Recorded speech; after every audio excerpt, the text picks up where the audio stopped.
From UFOs to psychic powers and government conspiracies, history is riddled with unexplained events. You can turn back now or learn the stuff they don't want you to know.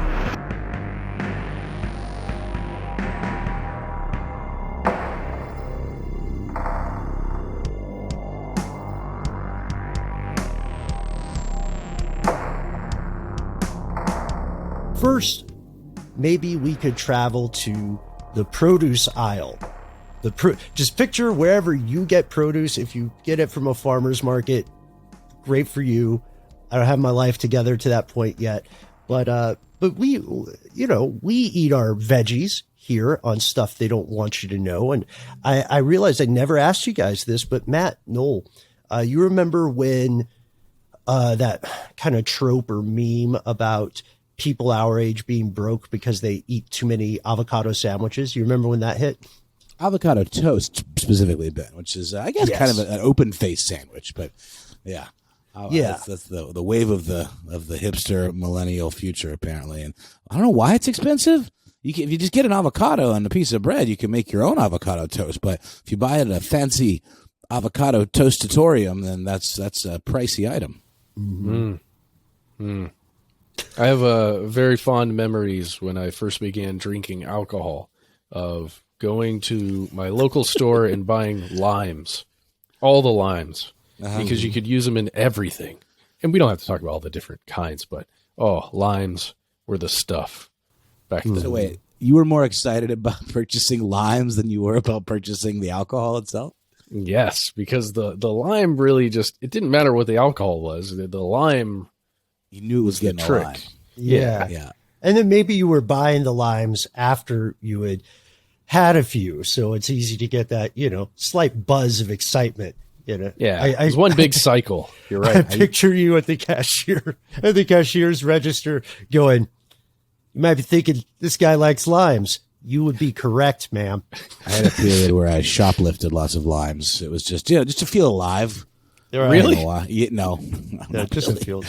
They called him the Lime Bandit, a legend in Augusta. Well, I like that we're segueing to crime here because despite the ridiculous low level crime, right? Despite the ridiculous, absurd nature of those bad faith claims that people our age and younger are experiencing wealth inequality because they're eating toast.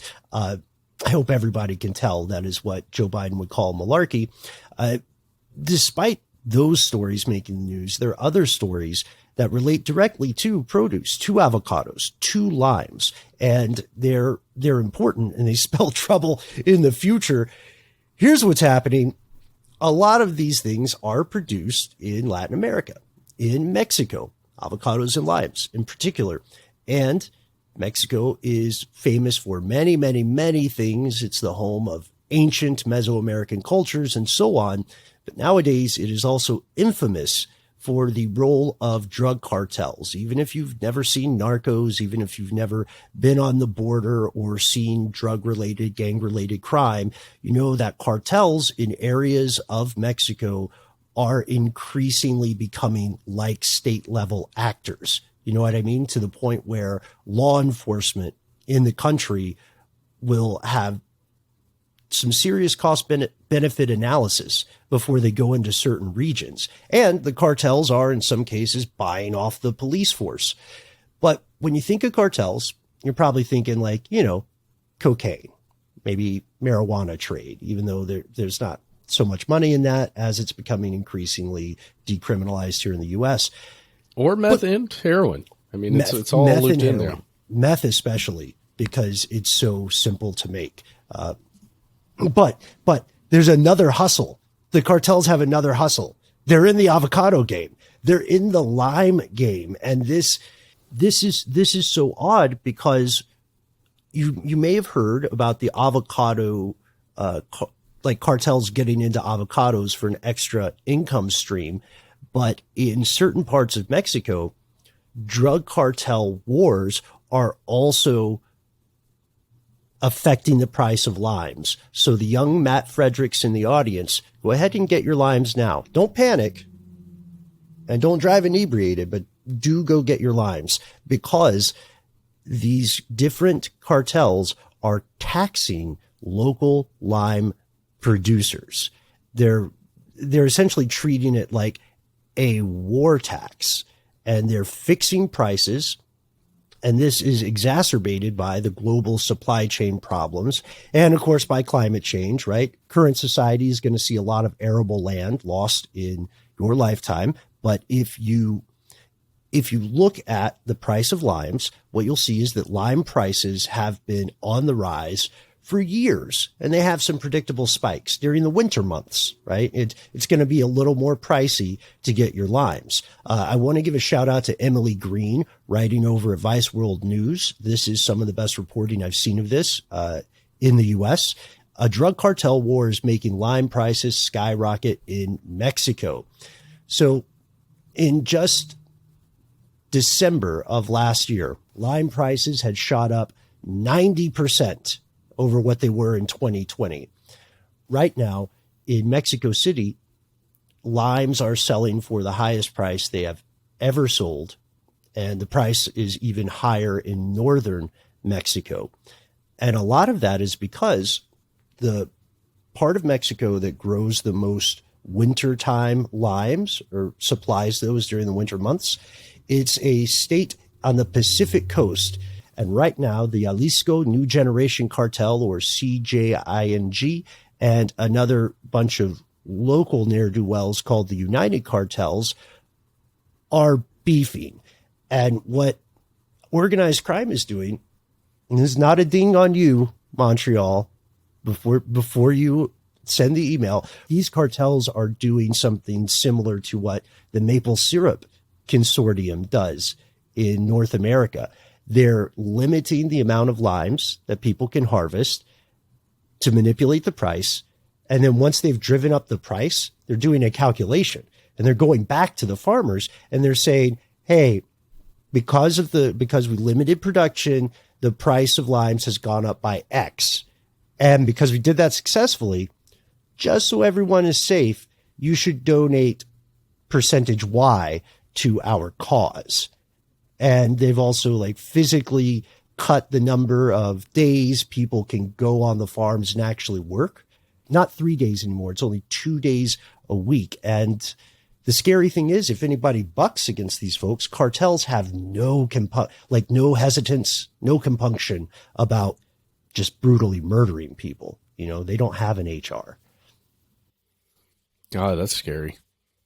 So it's the cartels themselves going through who are drug cartels, correct? Yes. These are drug cartels, mm-hmm. And they are controlling the market for limes. That's insane. You wouldn't expect it. It wasn't on the bingo card, as we used to say during the pandemic, right? And in some cases, the cartels are also buying up the packing plants. That's where the limes would be, packaged. They would be branded as whatever, and then they would be shipped off around the world. And it is a quick way to make money because it's this local price fixing in a place that has serious corruption issues is a lot safer than trying to run drugs and guns over the border. So if you look at it, the sky's the limit. The lime's the limit, man, because the higher the price of limes is for everybody, the more money these cartels will see very quickly.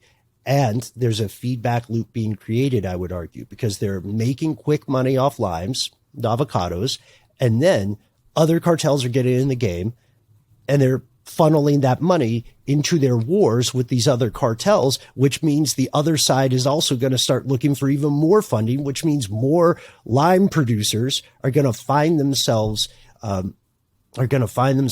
tragic bystanders in a very violent conflict. It reminds me of that old proverb. What was it?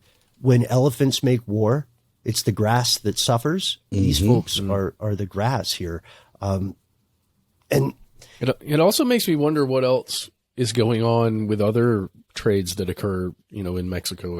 I'm thinking about products like tequila and how much control is, put on some of those farmers who are actually generating the plants that become tequila. And it also makes me wonder how much if you imagine packing companies and shipping out massive amounts of limes and avocados, you imagine, at least from my mind, from the TV shows and movies that I've watched, where getting drugs across a border often occurs within a legitimate, shipping business, a company shipping products like, let's say, limes or avocados, and then there's weapons somewhere within that shipment as well, or drugs. I imagine that could be very helpful for them. Yeah. Yeah. And this is, Michoacan is the Pacific state in Mexico that we're talking about. They were also the epicenter of the green gold scandal. That's what the media was calling the deal with avocados and cartels. That state alone grows on average just under 1 million tons of avocados every year and 800,000 tons of limes. And just as you said, Matt, it's really difficult to figure out exactly how much money these groups are making off this. It's also difficult to figure out how much of that price spike that people see, when you get to the grocery store, how much of that is a result of organized crime, how much of that is just, the eternal gamble that is agriculture, and how much of that is COVID-related inflation and other shenanigans.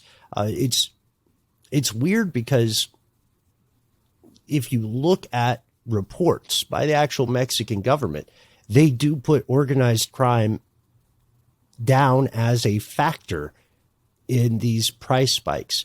Oh, they're also, by the way, if you don't play ball with them, they're destroying roads that lime producers need. So they're stranding them. And to sum this up, because I think this would be interesting for us to do a deep dive on in an episode in the future, to sum this up, you're absolutely correct, Matt. There are other industries being affected.